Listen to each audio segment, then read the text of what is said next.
Dream Team, it's your boy D Neal back with another reaction video, guys. Here we are with Hammond, Clarkson Letters Compilation. Before we dive into this, make sure you guys subscribe, ring notification bell, get the video a thumbs up so it gets suggested.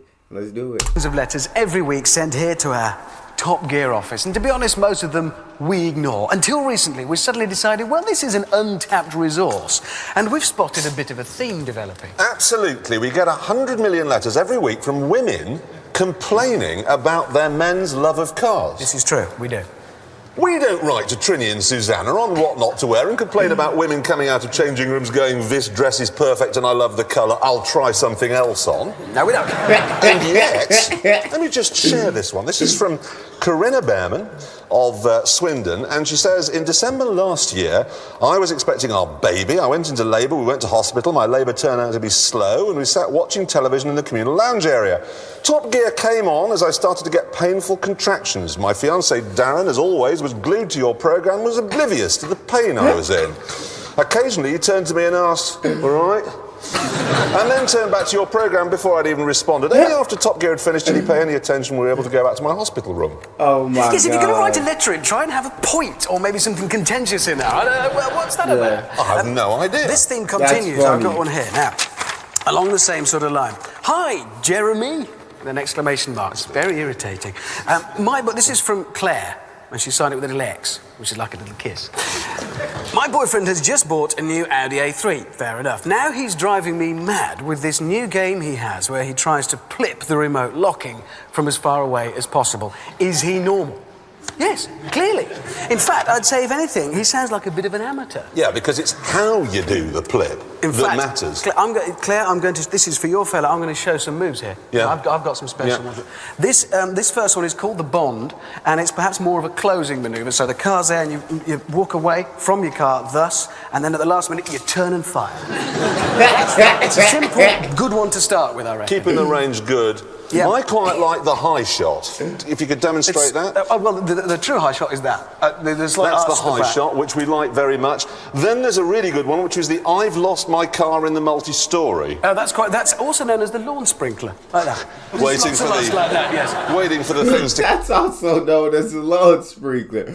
I didn't know there was ways to do that. Now I got to start experimenting with this stuff. But all this stuff is being spoiled by these things. This is keyless entry, okay? Now, they tell us that when you walk up to the car, if you've got one of these in your pocket, the door is open, okay? So I was walking up to the car, opening the door, thinking, that's fine, you get out, lock it, and you assume if you walk away, it'll lock itself. It does, doesn't it? Well, this is it. You've got 100 gram Merc, and you think, is that locked? So you go back, and it's open, and you think, well, it would be. Dang. So you have to say to passers-by, sorry, could you just hold that? Then you go back, and then you find out it doesn't lock itself. Yeah. You have to push a button. How uncool is that? That's very cool. Thanks. I must say that I think It should lock itself.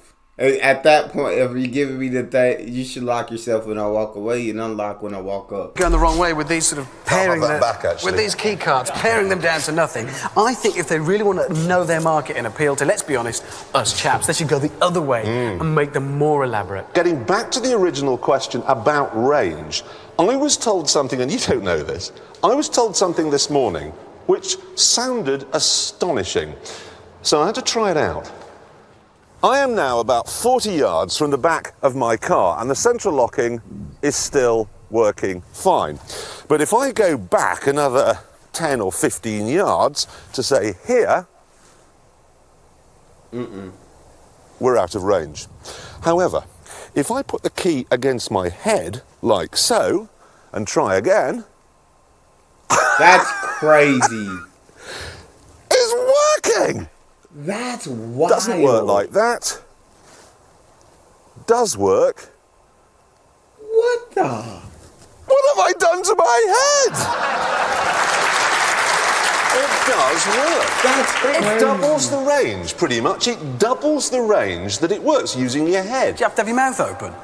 No, it's just like a big amplifier. I just don't get that. If you've got the faintest idea how that works, please write to us at www.bbc.co.uk/Top Gear, or about anything else. Yeah, no, if you've got any letters, we're now going to be doing this every week. Read them out if they're interesting. Yes, that'll do. But anyway, let's get on to some of our viewers' letters. Now, you may remember, last week, we discovered that if you hold your car's remote control central locking device against your head, it doubles its range. Okay? Yes. Now, we didn't understand that. No. There was a girl in the audience last week who was a scientist, and she said it had to do with the fillings in your teeth. Yeah, but we tested that. We did. Our producer deigned to come into work one day, and nice. he has no fillings in his teeth, and it worked for him, so it isn't that. Loads of people have written to us, and all we've been able to discover is that no scientists watch Top Gear. No. That Not one.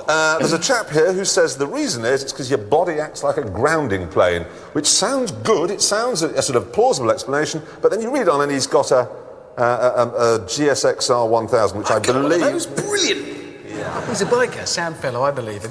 Lots of people think it is your body that does it. He's a biker, sound fellow, I believe him. Guy here, Craig from Bromley, reckons it's because your body has iron in it. Well, But it does, but tiny bit. I have no iron in my body. I am pure fat. I am just fat from here down. Well, fat and hair. What I say is it's nice to be consistent. I am, yeah. There you go. There's a chap here called Zuncan at America Online, and he says it's human bones, a great amplifier of radio waves, and it's something to do with your elbows. No, we had loads that were to do with bits of your body doing this. So we had one guy who reckons it's your ears working his radar, which I quite like. Another one, I'm not sure about this, saying it's your nasal cavities. Apparently they're as big as an acoustic guitar or something, which Dang. they're not, are they? Close, but Well, it's I'm not. looking at you and I'm thinking it's quite Close. a big schnozzer, but it's nowhere near an acoustic guitar. That ain't no guitar. No. You know, I'm not going to see you come. That bloke's got a guitar on his face. For a nose. It's No, rubbish. you're not. I know, there's some I mean, bizarre what they're stuff. basically saying, I think what the audience is saying here is that if you were to build a creature that had my bone structure with sort of enormous elbows and Martin Clunes' ears Looking good. and Daniela Westbrook's nose, Nice touch. you could set off some nuclear missiles in North Korea from your house in Birmingham. Yeah. That's what I'm hearing. Another That's what I'm sequence of hearing. letters that we've had this week is from children who are ashamed, frankly, of the cars that they're being taken to school in. There's a chap here, George Howard, he's 14 years old. He says his father takes him to school in a 1992 white Fiat Panda. Oh no, that's cruel. That's not right. I don't He know what actually car that says God looked has like. not answered my request for help, no matter how much I ask him. He says, I am so desperate I even tried sacrificing a small goat. See, it's having an effect already. This is serious. This has a deep sociological He said, I tried sacrificing a small goat is wild. effect. It's a short trip from being dropped off in a rubbish car at school to, well, they'll be kicking down the door of your bedsit and finding a head in your fridge next. There will It's, be. You know, it's So listen, kids, you know, I know there's a lot of discussion in the newspapers and on TV about the school run, what it should be done in. It's what type of car. That's what matters. If you're ashamed by your parents' car, then write to us and we'll shame them. So George Howard And we'll of, shame them. where's he from? The internet. George Howard from the internet, Mr. and Mrs. Howard, sell the Panda. doesn't have to be expensive or a Ferrari, just not rubbish and embarrassing. Exactly. We'll have a nice Exactly. spooners otherwise. Can I just say, obviously we had a lot of mail about the Stig. Odd one here from Steve Rowland. We have a cat called Stig. So can you please change the name of your racing driver to something other than Stig? Because every time your program on his sleep is disturbed when you mention the Stig's name. Actually, come to think of it, Stig. See those slippers? Pee in them. See those slippers? Pee in them. That's all we got, bro. I absolutely love the letters compilation. It's definitely been fun reacting to it, but make sure y'all subscribe, ring notification bell, give the video a thumbs up. It's your boy Neal, out.